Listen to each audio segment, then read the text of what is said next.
Hi hello ನಮಸ್ತೆ. ಇದ್ಯಾವ recipe ಅಂತ ನೋಡ್ತಾ ಇದ್ದೀರಾ? ಇದು ಮೆಣಸಿನ್ಕಾಯಿ ರೆಸಿಪಿ ಕಣ್ರಿ. ಮೆಣಸಿನ್ಕಾಯಿ ಅಂದರೆ ಹೊಟ್ಟೆ ಮೆಣಸಿನ್ಕಾಯಿ ಅಂತೀವಿ, ಮತ್ತು ಚಿಕ್ಕ ಕ್ಯಾಪ್ಸಿಕಮ್ ಬರುತ್ತಲ್ಲ ಆ ಥರದ್ದು ಒಂದು ಮೆಣಸಿನ್ಕಾಯಿ, ಡೊಣ್ಣ ಮೆಣಸಿನ್ಕಾಯಿ ಅಂತೀವಿ. ಸೊ ಅದು ಖಾರ ಇರೋಲ್ಲ, ಒಂದು ಸೀಸನಲ್ಲಿ ಸಿಗುತ್ತೆ ಆ ಥರ ಮೆಣಸಿನ್ಕಾಯಿದು ಒಂದು ಪಲ್ಯ. ಯಾವ ಥರ ಅಂದರೆ ಅದನ್ನ ಮಾಮೂಲಿಯಾಗಿ ಫುಲ್ ಅದರೊಳಗಡೆ ಕಡಲೆಪುಡಿ ಅದನ್ನೆಲ್ಲ ಫಿಲ್ ಮಾಡಿಬಿಟ್ಟು ಯಾವುದು ಎಣ್ಗಾಯಿ ಥರ ಮಾಡೋದು ಒಂಥರ ರೂಢಿ. ಸೊ ಇವಾಗ ಏನು ಮಾಡೋಣ ಅಂದ್ಬಿಟ್ರೆ ಅದನ್ನ ನೀಟಾಗಿ ಕಟ್ ಮಾಡಿಬಿಟ್ಟು, ಜಾಸ್ತಿ ಖಾರ ಬೇಡ ಅಂದರೆ ಬೀಜನ ತೆಗೆದ್ಬಿಟ್ಟು, ಖಾರ ಬೇಕು ಅಂದರೆ ಬೀಜ ಇನ್ಕ್ಲೂಡ್ ಮಾಡಿ ಅದನ್ನ ಮಾಡೋವಂಥ ಒಂದು ರೆಸಿಪಿ. ಇದು ಪಲ್ಯ ಮಾಡೋವಂಥ ಒಂದು ರೆಸಿಪಿ. ಚಪಾತಿಗೆ, ಪೂರಿಗೆ ಮತ್ತು ರೊಟ್ಟಿಗೆ ಸೂಪರಾಗಿ ಮ್ಯಾಚ್ ಆಗುತ್ತೆ. ಪರಾಟಾಗೂ ತಿನ್ಬೋದು.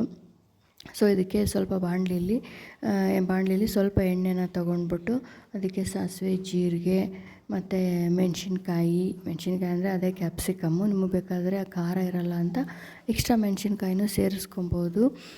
ಸೊ ಇಲ್ಲಿ ನಾನು ಸೇರಿಸ್ತಾ ಇಲ್ಲ, ಇರಲಿ ಅಷ್ಟೇ ಖಾರನೇ ಇರಲಿ, ಜಾಸ್ತಿ ಬೇಡ ಅಂತ.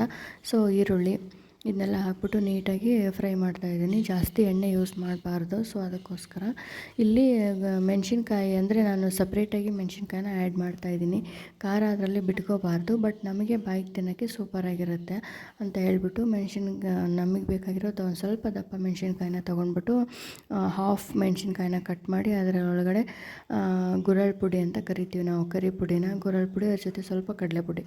ಜಾಸ್ತಿ ಖಾರ ಆಗುತ್ತೆ, ಗುರಳ್ ಪುಡಿಲಿ ಆಲ್ರೆಡಿ ಖಾರ ಹಾಕಿರ್ತೀವಿ ನಾವು. ಅದಕ್ಕೋಸ್ಕರ ಗುರಳ್ ಪುಡಿ ಮತ್ತು ಕಡಲೆಪುಡಿನ ಸೇರಿಸ್ಕೊಂಬಿಟ್ಟು ಎಲ್ಲ ಮೆಣಸಿನ್ಕಾಯಿ ಒಳಗಡೆ ತುಂಬಿಕೊಂಡು ಅದನ್ನ ಹೆಂಚು ಮೇಲೆ ಹಾಕಿ ಜಸ್ಟ್ ಫ್ರೈ ಮಾಡಿಕೊಂಡ್ರೆ ಸೂಪರಾಗಿರುತ್ತೆ. ಬಟ್ ನಾವು ಇಲ್ಲಿ ಏನು ಮಾಡ್ತಾಯಿದ್ದೀವಿ ಅಂದರೆ ಅದನ್ನ ತುಂಬಿಟ್ಟು ಪಲ್ಯದೊಳಗೆ ಸೇರಿಸಿದ್ರೆ ಸಖತ್ತಾಗಿರುತ್ತೆ. ಅದನ್ನ ಬೇಯಕ್ಕೆ ಬಿಟ್ಬಿಟ್ಟು ಒಂದು ಕಡೆ ಮತ್ತು ಸ್ವಲ್ಪ ಶೇಂಗಾ ಪುಡಿ ಹಾಕಬೇಕಲ್ವ ಪಲ್ಯಗೆ, ಚೆನ್ನಾಗಿರುತ್ತೆ. ಖಾರ ಜಾಸ್ತಿ ಆಗುತ್ತೆ ಅಂಥೇಳ್ಬಿಟ್ಟು ಕಡಲೆಪುಡಿ ಹಾಕಿದ್ರೆ ಖಾರ ಕಡಿಮೆ ಆಗುತ್ತೆ. ಅದಕ್ಕೋಸ್ಕರ ಕಡಲೆಪುಡಿನ ಹಾಕೋದು, ಸಪ್ಪೆ ಕಡಲೆಪುಡಿನ. ಶೇಂಗಾ ಕಾಳನ್ನ ಹುರ್ಕೊಂಡು ಅದು ನೀಟಾಗಿ ಬೀಜನ ತಗೊಂಡು ಅದನ್ನ ಪುಡಿ ಮಾಡಿಕೊಂಡು, ಫುಲ್ಲು ಜಾಸ್ತಿ ಹಿಟ್ಟಿಟ್ಟು ಮಾಡಬಾರ್ದು, ಸ್ವಲ್ಪ ಶೇಂಗಾ ಕಾಳು ಜಾಸ್ತಿ ಸಿಗೋ ಥರನೂ ಇರಬಾರ್ದು, ಮೀಡಿಯಮ್ ಸೈಜ್ಗೆ ಪುಡಿ ಮಾಡ್ಕೋಬೇಕು. ಅದಕ್ಕೆ ಸ್ವಲ್ಪ ಕಡಲೆನೂ ಸೇರಿಸ್ಕೊಂಬಿಟ್ರೆ ಪಲ್ಯ ಸ್ವಲ್ಪ ತಿಕ್ಕಾಗಿ ಬರುತ್ತೆ. ಪಲ್ಯಗಾಗಲಿ ಮತ್ತು ಚಟ್ನಿ ಯಾವುದಾದ್ರೂ ನೀವು ಇದನ್ನು ಮಾಡಿದ್ನಲ್ಲ, ಬದ್ನೆಕಾಯಿ ಬಜ್ಜಿ ರೆಸಿಪಿ ಮಾಡಿದ್ನಲ್ವ, ಅದಕ್ಕೂ ಹಾಕಿದ್ದೀನಿ ಈ ಪುಡಿನ. ನೋಡಿ ಬೇಕಾದರೆ ಆ ರೆಸಿಪಿನ ನನ್ನ ಚಾನಲಲ್ಲಿದೆ. ಸೊ ಅದಕ್ಕೂ ಹಾಕಿದ್ದೀನಿ ಈ ಪುಡಿನ. ಎಲ್ಲ ಥರದ ಪಲ್ಯಗೂ ನೀವು ಈ ಪುಡಿನ ಯೂಸ್ ಮಾಡ್ಕೊಬೋದು.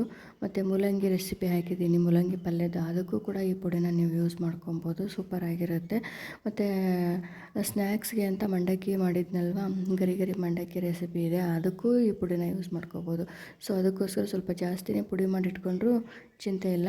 ಸೊ ಈ ಕಡೆ ನಮ್ಮ ಮೆಣಸಿನ್ಕಾಯಿ ಬೆಂದಿದೆ, ತೆಗೆದ್ಬಿಟ್ಟು ಸ್ವಲ್ಪ ಅರಿಶಿನ ಪುಡಿ ನೀಟಾಗಿ ಅಪ್ಲೈ ಮಾಡಬೇಕು. ಅದಕ್ಕೆ ಅರಿಶಿನ ಪುಡಿ ಹಾಕಿ ಲಾಸ್ಟಿಗೆ ಈ ಪುಡಿನ ಸ್ವಲ್ಪ ಜಾಸ್ತಿ ಹಾಕಬೇಕು, ಯಾಕಂದರೆ ಖಾರ ನಮಗೆ ಕಡಿಮೆ ಬೇಕಲ್ವ, ಅದಕ್ಕೋಸ್ಕರ ಈ ಪುಡಿನ ಜಾಸ್ತಿಯಾಗಿ ಹಾಕಬೇಕು.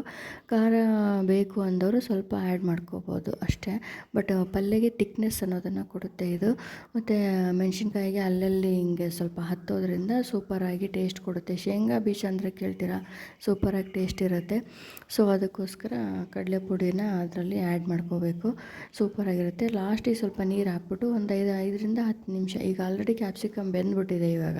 ಸೊ ಅದಕ್ಕೋಸ್ಕರ 5ರಿಂದ 10 ನಿಮಿಷ ಬೇಯಿಸ್ಕೋಬೇಕು. ಅಷ್ಟರೊಳಗಡೆ ಹಸಿ ಕೊಬ್ಬರಿನ ಎಲ್ಲ ಪಲ್ಯಗೂ ಆಲ್ಮೋಸ್ಟ್ ಅಲ್ಲಿ ಯೂಸ್ ಮಾಡ್ತಾರೆ ಈ ಸೈಡು. ಅದಕ್ಕೋಸ್ಕರ ನಾನು ಹಸಿ ಕೊಬ್ಬರಿನ ರೆಡಿ ಮಾಡ್ಕೊತಾ ಇದ್ದೀನಿ. ಕೊಬ್ಬರಿ ತೊಗೊಂಬಿಟ್ಟು ಮಿಕ್ಸಿಗೆ ಹಾಕ್ಕೊತಾ ಇದ್ದೀನಿ. ಮತ್ತು ಕೈಲೂ ತುರ್ಕೋಬೋದು. ನನಗೆ ತುರಿಯೋಕೆ ಅಷ್ಟಾಗಿ ಬರೋಲ್ಲ, ಅದು ಸಣ್ಣಗಿರುತ್ತೆ ಮತ್ತು ನೀಟಾಗಿ ಬೀಳುತ್ತೆ ತುರಿದ್ರೆ ಮಾತ್ರ. ಆದರೆ ಅಷ್ಟಾಗಿ ನಮಗೆ ಬರಲ್ವಲ್ಲ, ರೂಢಿ ಇಲ್ಲ.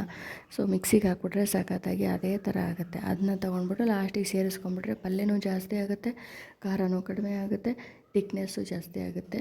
ಸೊ ಮೆಣಸಿನ್ಕಾಯಿ ನೀಟಾಗಿ ಬೆಂದು ಆಗಿದೆ, ಇವಾಗ ಸೂಪರಾಗಿ ಪಲ್ಯ ರೆಡಿಯಾಗಿದೆ. ಸೊ ಖಂಡಿತವಾಗೂ ಈ ರೆಸಿಪಿನ ನೀವು ಟ್ರೈ ಮಾಡ್ತೀರಾ ಅಂತ ನಂಬ್ಕೊಂಡಿದ್ದೀನಿ. ಯಾಕಂದರೆ ಕಡಲೆ ಪುಡಿ ಹಾಕಿ, ಕೊಬ್ಬರಿ ಹಾಕಿ ಮಾಡೋ ರೆಸಿಪಿ ಇದೆಯಲ್ಲ, ಸೂಪರಾಗಿರುತ್ತೆ. Must try. Thank you for watching. Bye. See you.